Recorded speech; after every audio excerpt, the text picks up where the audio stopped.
E abrimos o editorial de hoje falando sobre uma notícia importantíssima que fala da reforma da Previdência. O Senado deve votar reforma da Previdência em primeiro turno hoje, mas antes de ir ao plenário, o texto será analisado pela Comissão de Constituição e Justiça. Mas para você entender sobre o assunto, que é meio complicado, o nosso repórter Vinícius Pazini preparou uma reportagem contando todos os detalhes sobre essa votação e a gente confere agora.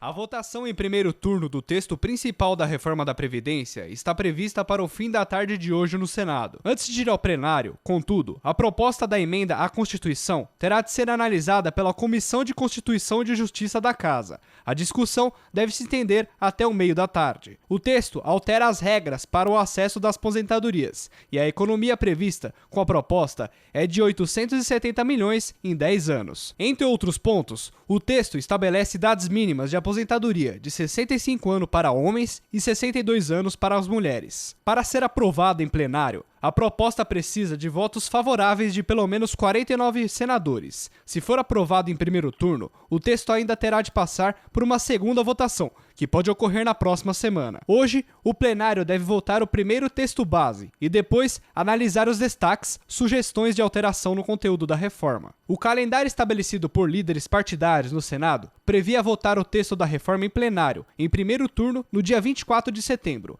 mas a análise da PEC foi adiada 2 vezes na semana passada. Na última terça-feira, o presidente do Senado, Davi Alcolumbre, convocou uma sessão do Congresso para análise dos vetos presidenciais, entre os quais os vetos dos textos sobre o abuso de autoridade. Com isso, a votação foi transferida para quarta-feira. Mesmo com os adiamentos, Davi Alcolumbre diz que a votação da PEC principal da reforma estará concluída na primeira quinzena de outubro.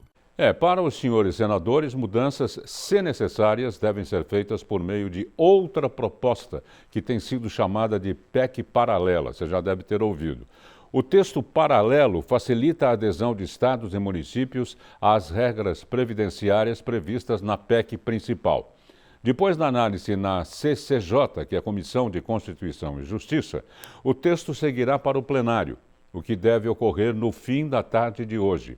Nós vamos esperar e ver como será essa votação. É o que nos resta.